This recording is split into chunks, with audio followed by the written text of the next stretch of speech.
couple of days ago, after failed contract negotiations, news broke that Kyrie Irving requested a trade from the Brooklyn Nets and wanted out. This came pretty abruptly as most didn't expect it, being that the Nets were playing pretty well, sitting at the 4th spot in the Eastern Conference, and we were starting to see some potential of what the KD-Kyrie duo was starting to show for us. But nevertheless, after requesting the trade, the next 48 hours were pretty crazy. So immediately following the news, the two teams who jumped out real early and started making a push for Kyrie were the Lakers and the Mavericks. This not being a surprise for either team, being that LeBron and the Lakers are struggling pretty badly and that the Mavericks are still looking for that second star to pair up with Luka. The trade talks began, and throughout the day they went on, and whether it's delusion or a fair estimate, it seemed as if the Lakers out of the two teams were the ones out in front when it came to landing Kyrie, being as that with the Mavericks it wasn't pretty clear on what they were offering, and with the Lakers on what it was being reported that they were offering, it seemed possible that the Nets could accept that trade. So fast forward a little while, and nothing really seemed to change as much as we was getting a lot of reports between the Lakers and the Nets and the Mavericks. But suddenly the Clippers and the Suns jumped in the race for Kyrie, and that changed a lot of the dynamic on what teams were willing to offer. And with those two jumping in the race, it was pretty unclear on what could happen with Kyrie,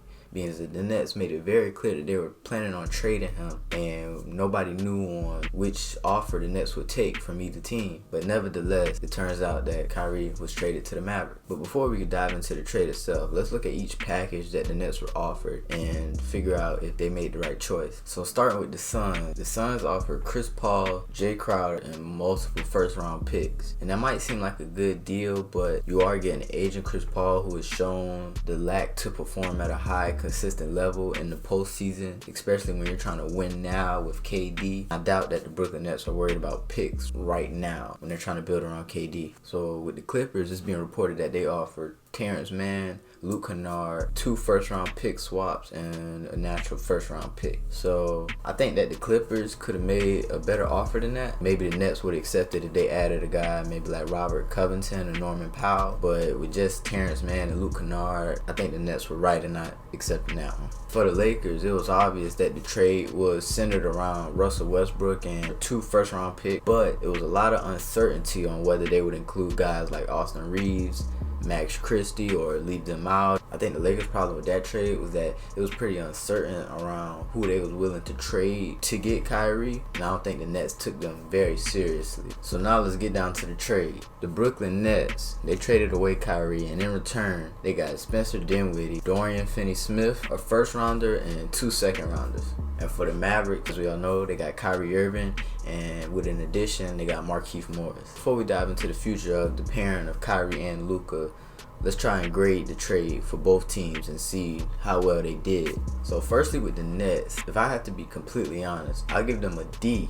And I know that when you trading a guy away with an expiring contract, of course you don't want to lose him for nothing in free agency. So of course anything you get for him is kind of a plus in a sense. But I think you could have got a lot more for Kyrie. I think you could have got a lot more from Kyrie, especially from the Clippers, if they requested to put in, Robert Covington and Norman Powell. I think those are 2 guys who can pair well with KD and help them win now. And I think when you had to factor in that they're probably going to have to move off of KD in the near future with him requesting a trade this past offseason, and he basically just traded away the only reason why he was staying. Now moving on to the Mavericks. I think this Mavericks trade right here is pretty good, and I'll give it a B+. Reason why I give it that high is because, you got the potential of having a star backcourt with Kyrie and Luka, 2 offensive juggernauts, and with them 2 at the helm, you're going to be real good. And obviously, you got some worries about them being both ball dominant, them maybe not meshing well.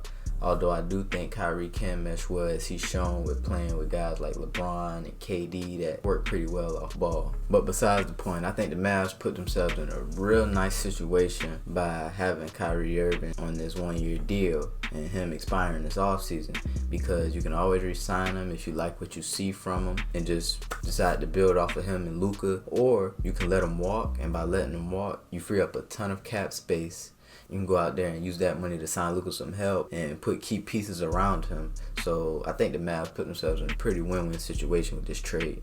And they didn't give too much up for him, so it's not like they crippled themselves in the future. But that's all we got for this one. So let me know though if you think that Kyrie and Luka can come out the West and win a championship sometime though. Let me know though.